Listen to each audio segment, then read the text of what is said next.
आप इस सीरीज़ में मैं करंट अफेयर्स स्टार्ट करने वाली हूँ जिसके सोर्सेस मैंने Hindu, express, Wikipedia, India today और अदर सोर्सेस से लिए हैं। बहुत बार हम छोटी छोटी डेवलपमेंट्स मिस कर जाते हैं which are actually important for quoting examples while writing answers whether in GS or optional. Apart from that, this video is to make you an informed citizen even if you are not preparing for the exam. पहला article है regarding MP politics. ये delist करने का है कमलनाथ को star campaigner की list से। SC ने इसमें पूछा है कि क्या पार है इलेक्शन कमीशन के पास कमलनाथ को रिमूव करने का। आपको पता होगा एमपी में बाईपोल चल रहे हैं, तो इसी कैंपेनिंग में एमपी के फॉर्मर मिनिस्टर ने कुछ डेरोगेटरी रिमार्क्स पास किए थे। Taking action on that, EC ने उन्हें स्टार कैंपेनर की लिस्ट से रिमूव कर दिया था। इसके पहले भी इंस्टांसेस हैं जब रिमूव किया गया था। बीजेपी लीडर अनुराग ठाकुर को एनटीसीए में उन्होंने कमेंट किया था और परवेश साहिब सिंह को उसी कॉन्टेक्स्ट में था उनका भी। लेकिन अब हमें ये जानना है कि ये कैसे इम्पोर्टेंट है हमारे एग्ज़ाम के लिए। हमें इस आर्टिकल में सीखना होगा कि कैसे हम इसे कोट कर सकते हैं एग्जाम्पल के तौर पर। आप सबको पता होगा हमारा फंडामेंटल ड्यूटी है 51AE जो बोलता है कि we should renounce practice which are derogatory to the dignity of women. आप इसे एथिक्स में भी कोट कर सकते हैं। आप एक डिबेट भी ले जा सकते हैं जिसमें मॉडल कोड ऑफ कंडक्ट को डिफाइन करने के लिए बोला जाता है। इनफैक्ट एक डिबेट और भी चल रहा होता है कि इसे लीगलाइज करना चाहिए मॉडल कोड ऑफ कंडक्ट को। ठीक है। दूसरा है कि स्टार कैंपेनर क्या होते हैं, ये भी हमारे लिए जानना ज़रूरी होता है।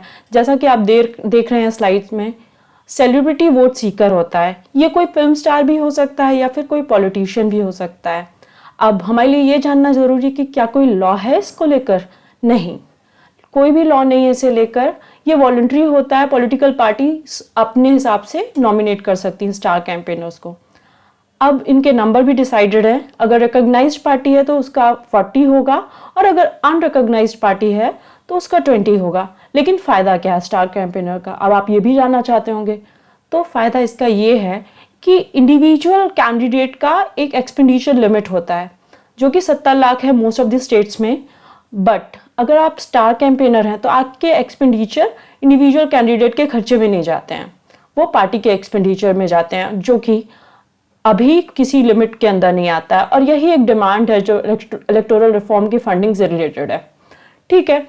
अब क्या है कि हम जानना चाहेंगे कि अच्छा फिर अगर स्टार कैंपेनर है तो प्राइम मिनिस्टर और फॉर्मर प्राइम मिनिस्टर का क्या मतलब, वो भी स्टार कैंपेनर ही होंगे।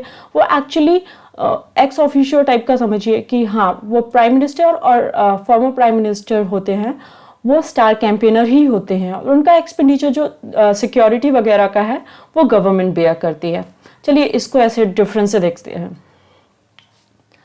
आप देख सकते हैं स्क्रीन में विवेक ओबेरॉय हैं जो सेलिब्रिटी हैं। इन्होंने मोदी पर मूवी भी बनाई थी। उसके बाद गुजरात गवर्नमेंट ने इन्हें कॉन्स्टिट्यूएंसी में स्टार कैंपेनर बना दिया था। ठीक है। लेकिन इनकी इम्पोर्टेंस मोदी जी से ज़्यादा तो हो नहीं सकती है, तो मोदी जी का जो है ये डिफरेंस ही है। विवेक ओबेरॉय का खर्चा सरकार नहीं उठाएगी, लेकिन मोदी जी का खर्चा सिक्योरिटी का सरकार उठाएगी। ठीक है। अब ये इसके बाद नेक्स्ट न्यूज़ देखते हैं हम, जो एजी ऑन जगन रेड्डी केस है। इस केस में क्या हुआ था, ये अगेन पॉलिटिक्स है जिसमें आप धीरे धीरे समझेंगे कि भले ही हम पॉलिटिक्स की न्यूज़ देखकर इग्नोर कर देते हैं कि ये हमारे एग्जाम के लिए इम्पॉर्टेंट नहीं है, लेकिन ये कहीं ना कहीं आपके कोट करने के लिए आता है। इस केस में क्या हुआ था, बैकग्राउंड में ये हुआ था कि जगनमोहन रेड्डी ने और उनके प्रिंसिपल एडवाइज़र ने जगनमोहन रेड्डी ने तो एक लेटर लिखा था CJI ऑफ इंडिया को कि उन्होंने कुछ एलिगेशंस लगाए थे रमन्ना पर, जस्टिस रमन्ना पर, बट उनके प्रिंसिपल एडवाइज़र ने इस चीज़ को लीक कर दिया था which was not taken well by the public. तो इसी बैकग्राउंड में एडवोकेट उपाध्याय ने इनको लेकर कंसेंट मांगी थी वेणुगोपाल से कि क्या हम उनके अगेंस्ट कंटेम्प्ट ऑफ कोर्ट लगा सकते हैं। तो वेणुगोपाल ने बोला कि ऑलरेडी मैटर अंडर है CJI के, तो हम सही पर्सन नहीं होंगे इस पर कमेंट या इनिशिएट करने के लिए क्रिमिनल कंटेम्प्ट ऑफ कोर्ट को। ठीक है। फिर ये हमारे लिए इम्पॉर्टेंट कैसे हो जाता है ये आर्टिकल इसलिए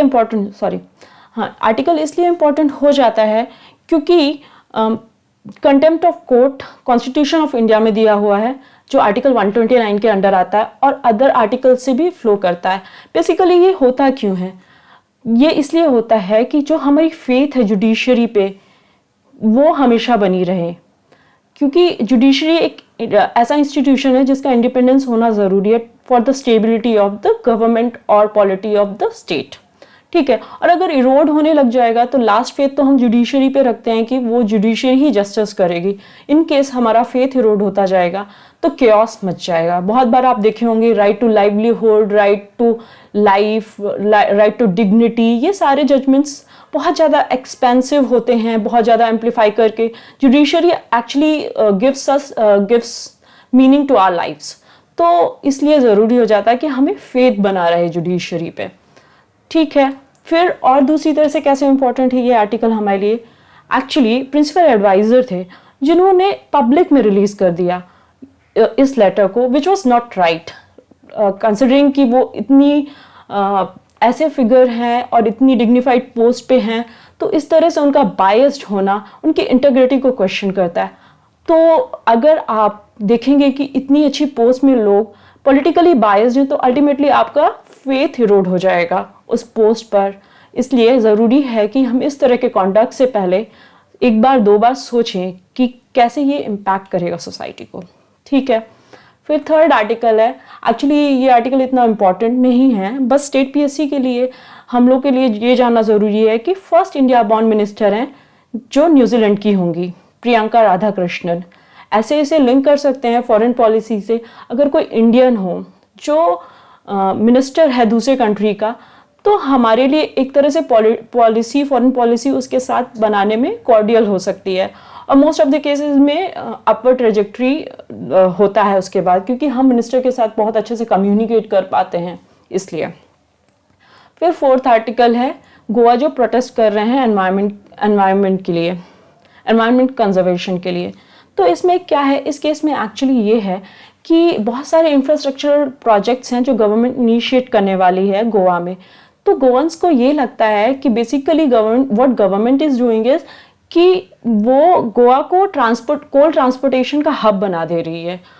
तो उन्हें डर इस बात का है कि उससे एयर पोल्यूशन होगा और फॉरेस्ट काटे जाएंगे, जो कि उनके एनवायरनमेंट को लॉस होगा, लेकिन उन्हें कुछ फ़ायदा नहीं होगा। बेसिकली आपको भी पता है कि एयर पोल्यूशन से PM 2.5 और ये सब निकलता है जो चोक करता है। दिल्ली में रहने वाले लोग इससे बेहतर कौन जानेगा, और अभी तो कंडीशन भी ख़राब हो रही है।